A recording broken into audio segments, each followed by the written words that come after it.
What unbelievable lack of faith it shows in President Trump for people to suggest that Trump, of all people, was going to get us into World War III on a nation-building exercise in the Middle East. Are you out of your damned mind? What was the agenda of Mr. Donald Trump as far as the Middle East is concerned? There's so much fake news out there. There's so much propaganda, so much fake news in the legacy news, and in the media and the social media about Trump is going to bring U.S. into World War II. Trump was going to do this. Trump's going to do that. Do people not know who Mr. Donald Trump is having? We have 44 years when he was a president. In his first term, don't we know him by now already?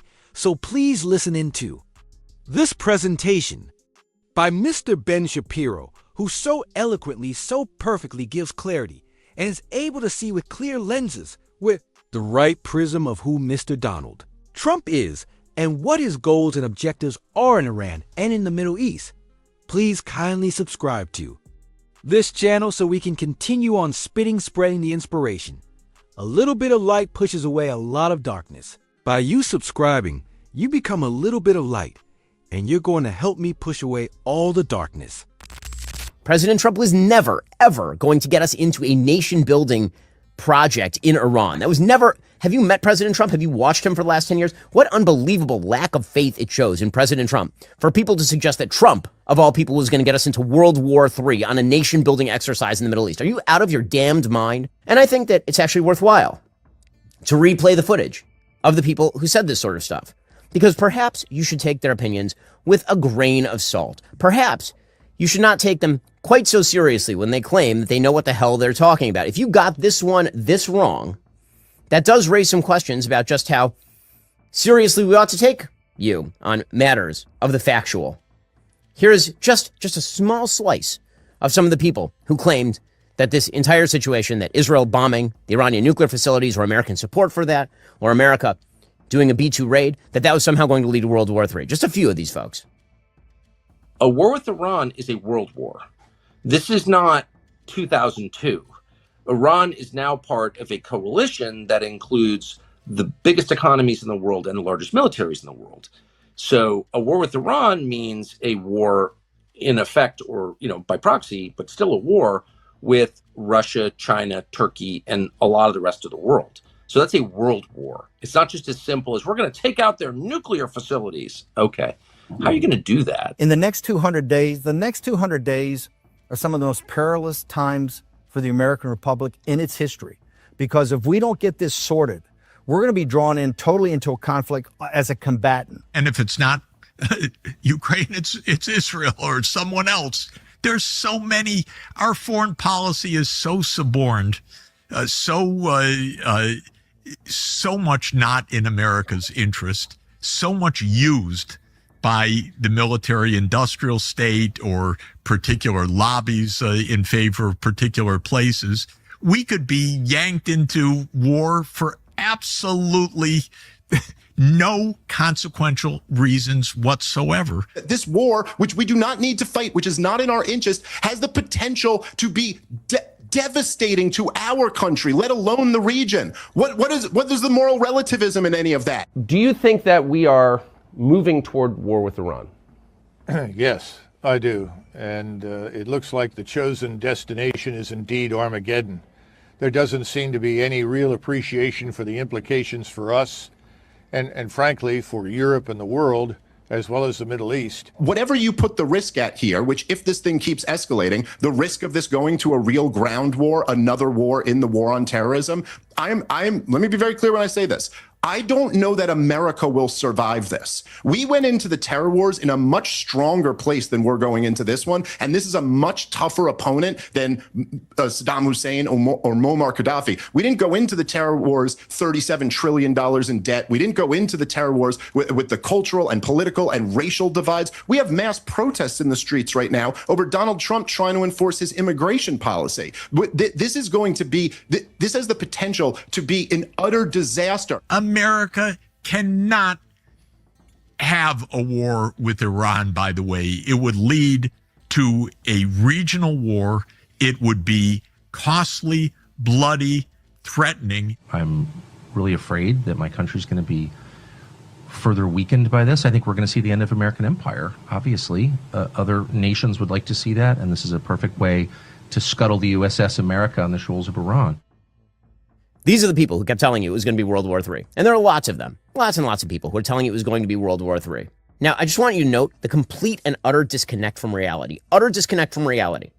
Last night, as Iran was firing its obviously pre-coordinated strike on Al Udeid Air Base, reported by everyone, coordinated, a vanity project in an attempt to prop up the Ayatollahs, Tucker Carlson took to the airwaves to lament the great tragedy that was befalling Qatar. And notice the hand-wringing. Notice the sackcloth and ashes. Notice the hand to the heart here. Notice the deep and abiding pain he feels, apparently at missiles that didn't hit Qatar. And notice that he did not express any of that same pain, I noticed on this broadcast, about a jihadi suicide bomber killing 20 Christians at an Orthodox church in Syria the same day, or any of that same sympathy for the victims of October 7th. It's just sort of fascinating.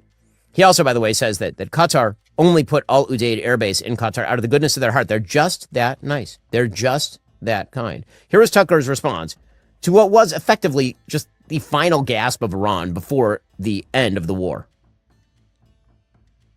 It's so distressing. It's so Who could have seen this coming? I know. Who could have seen it coming? Well, I'll just say, I just want to say it should go without saying, but I mean, I'm praying for the success of, whatever America does, because I'm praying for America, but I'm concerned, and I hope that people who have audiences will be responsible and just remember, like, life is short. You're going to have to give an account. Like, try to be honest, try to be humane, try to care about other people. I don't know. So people should be honest, you see, and humane, and care about other people. And because clearly that's Tucker Carlson. So honest, so humane. All leaders kill people. All leaders kill people. So honest, so humane, so truthful with his audience. I'm just going to read to you a few of Tucker Carlson's tweets about what he said would happen. Not once, but over and over and over again. What he said would happen. Quote, "It's worth pointing out a strike on the Iranian nuclear sites will almost certainly result in thousands of American deaths at bases throughout the Middle East and cost the United States tens of billions of dollars. The cost of future acts of terrorism on American soil may be even higher. Those aren't guesses. Those are the Pentagon's own estimates. A bombing campaign against Iran will set off a war, and it will be America's war. Don't let the propagandists lie to you." Tucker Carlson, March 17th, 2025. Or how about this one? Quote, "Whatever you think of tariffs, it's clear that now is the worst possible time for the United States to participate in a military strike on Iran. We can't afford it. Thousands of Americans would die. We'd lose the war that follows. Nothing would be more destructive to our country. And yet we're closer than ever thanks to unrelenting pressure from neocons." Because obviously President Trump is the neocon. He's the one who made the call. "This is suicidal. Anyone advocating for conflict with Iran is not an ally of the United States, but an enemy." So anyone advocating for a strike on the Iranian nuclear facilities, or for just getting out of the way and letting Israel do it, is an enemy of the United States, according to Tucker Carlson. April 7th, 2025. Tucker Carlson, June 5th, 2025. Quote, "Mark Levin was at the White House today lobbying for war with Iran. To be clear, Levin has no plans to fight in this or any other war. He's demanding that American troops do it. We need to stop Iran from building nuclear weapons, he and like-minded ideologues in Washington are now arguing. They're just weeks away. If this sounds familiar, it's because the same people have been making the same claim since at least the 1990s. It's a lie. In fact, there is zero credible intelligence that suggests Iran is anywhere near building a bomb or has plans to. None." Okay, he said this the same week that the IAEI came out and said that actually they're violating all of their nuclear obligations. Anyone who claims otherwise is ignorant or dishonest. I assume he means the President of the United States. If the U.S. government knew Iran was weeks from possessing a nuclear weapon, we'd be at war already. Iran knows this, which is why they aren't building one. Iran also knows it's unwise to give up its weapons programs entirely. Well, do they have one or not? Muammar Gaddafi tried that and wound up sodomized with a bayonet. As soon as Gaddafi disarmed, NATO killed him. Iran's leaders saw that happen. They learned the obvious lesson. So first of all, NATO didn't kill him. Members of the Libyan population killed him. I opposed the NATO action against Gaddafi, for the record. And so, here is where he goes with this. Quote, "It goes without saying, there are very few Trump voters who'd support a regime change war in Iran. Donald Trump has argued loudly against reckless lunacy like this. Trump ran for president as a peace candidate. That's what made him different from a conventional Republican. It's why he won. A war with Iran would amount to a profound betrayal of his supporters. It would end his presidency. Okay, Tucker Carlson saying that Donald Trump, if he decided on an airstrike on the Iranian nuclear facilities, that would amount to a profound betrayal of his supporters and would end his presidency. That may explain why so many of Trump's enemies are advocating for it. And then there's the question of the war itself, says Tucker Carlson. Iran may not have nukes, but it has a fearsome arsenal of ballistic missiles, many of which are aimed at U.S. military installations in the Gulf, as well as at our allies and at critical energy infrastructure. The first week of a war with Iran could easily kill thousands of Americans. It could also collapse our economy, as surging oil prices trigger unmanageable inflation. Consider the effects of $30 gasoline. Okay, I'm just going to say that today, the average price of gas in the United States is $3.22. It is actually down slightly from where it has been. So has a word of this come true? Even close? No, but don't worry, there's more. The second week of the war could be even worse. Wait, that would have been this week, the second week of the war. Iran isn't Iraq or Libya or even North Korea. While it's often described as a rogue state, Iran has powerful allies. It's now a part of a global bloc called BRICS, which represents the majority of the world's landmass, population, economy, and military power. Okay, so just to point out, BRICS is an economic alliance. It is not a military alliance. And his idea, apparently, is that Brazil, Russia, India, China, and South Africa, among others, would have come to the defense of Iran. This is what he was saying. I pointed it out weeks ago when he said it. Quote, Iran has extensive military ties with Russia. It sells the overwhelming majority of its oil exports to China. Iran isn't alone. An attack on Iran could very easily become a world war. We'd lose. Did you notice all the losing? I didn't either, because we didn't. Because this is not the world of reality. And by the way, it is obviously a rip against the president of the United States, who decided that he was not going to follow in the footsteps of this complete and utter tomfoolery. And then he says, the one thing that people like Mark Levin don't want is a peaceful solution to the problem of Iran, despite the obvious benefits to the United States. They denounce anyone who advocates for a deal as a traitor and a bigot. They'll say or do whatever it takes. They have no limits. These are scary people. Okay, that was Tucker Carlson, June 5th. Did any of that remotely come true? Don't worry, there's more. Quote, the real divide isn't between people who support Israel and people who support Iran or the Palestinians. The real divide is between those who casually encourage violence and those who seek to prevent it, between warmongers and peacemakers.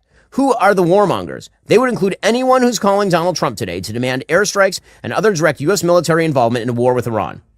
So apparently you're a warmonger if you did what President Trump did, or if you encouraged him to do the thing that he did. Not full-scale nation building, not full-scale Iraq-style invasion, not any of that. If you told President Trump, or if you said that President Trump should do the thing that he did, again, the bravest action I've seen from a president of the United States, and the most successful foreign policy move of my lifetime. If you said that, according to Tucker Carlson, you hated the United States, you were actually an enemy of the American people. Now, as I said yesterday on the program, there are reasons you could theoretically steel man for opposing President Trump's strikes. Maybe there are some thorough constitutionalists who just want all American foreign policy action approved by Congress. Sure, fine. They're wrong on this score in terms of their interpretation of Article 2 power, but fine. Maybe there are some people who were truly pragmatically worried about a replay of the Iraq War. I think it's unbelievably dumb. I don't see any indicators that an Iraq war was on the horizon, or that President Trump, of all humans who campaigned against the Iraq war, was going to enter America into one. But then there's a third group that I mentioned yesterday. People for whom intervention against the Iranian nuclear facilities was itself a supposed betrayal of MAGA. In other words, they would rather Iran have gone nuclear than that America fly a B-2 sortie at exorbitantly low risk to take out Fordo. People who declared that it was a betrayal of MAGA to do this, like Tucker Carlson. Now, all those people seem very surprised by the outcome of the 12-day war. I'm not accusing these people of being in the pay of foreign powers. I think they're promoting ideological poison all on their own. And whether these folks slather a layer of pseudo-patriotic paint on top of their neo-isolationist, Howard Zinn, blame America trash, that's irrelevant. If the guest list for your program looks like the reading list from the Democratic Socialists of America or National Students for Justice in Palestine, that's because you agree with them. And everybody should know that you agree with them. Just say it, because you do.